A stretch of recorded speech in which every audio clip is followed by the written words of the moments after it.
You mind, നിങ്ങൾ ഒന്ന് ശ്രദ്ധിക്കൂ അല്ലെ. ഡു യു മൈൻഡ് അല്ലെങ്കിൽ പ്ലീസ് എന്നുള്ള മീനിങ്ങിൽ ഡു യു മൈൻഡിനു ശേഷം വെർബിന്റെ ING ഫോം വേണം ഉപയോഗിക്കേണ്ടത്.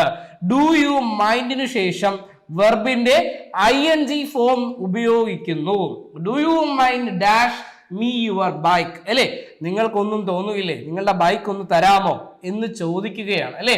നമ്മളിവിടെ പഠിച്ചു ഡു യു മൈൻഡിനു ശേഷം വെർബിന്റെ ING ഫോം വേണം ഉപയോഗിക്കേണ്ടത്.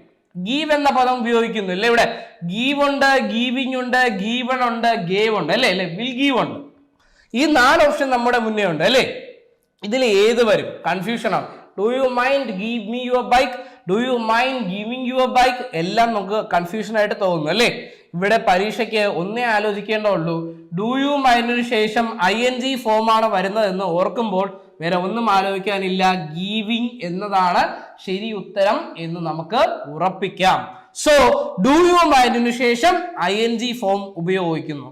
അതുപോലെ മറ്റൊരു ഫ്രൈസ് വുഡ് യു മൈൻഡ്. എന്താണ് വ്യത്യാസം? ഇവിടെ ഡു യു മൈൻഡ്, ഇവിടെ വുഡ് യു മൈൻഡ് അല്ലെ. വുഡ് യു മൈൻഡിനു ശേഷവും ING ഫോം തന്നെ ഉപയോഗിക്കുന്നു.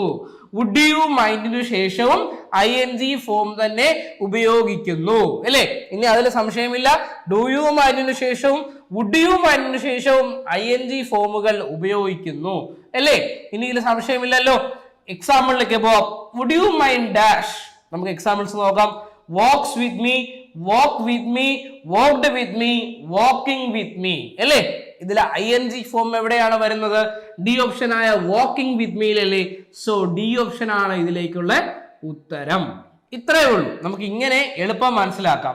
സോ ഡു യു മൈൻഡിന്റെ കൂടെയും വുഡ് യു മൈൻഡിന്റെ കൂടെയും ING ഫോമുകൾ ഉപയോഗിക്കുന്നു. For more classes, download PSCtalks.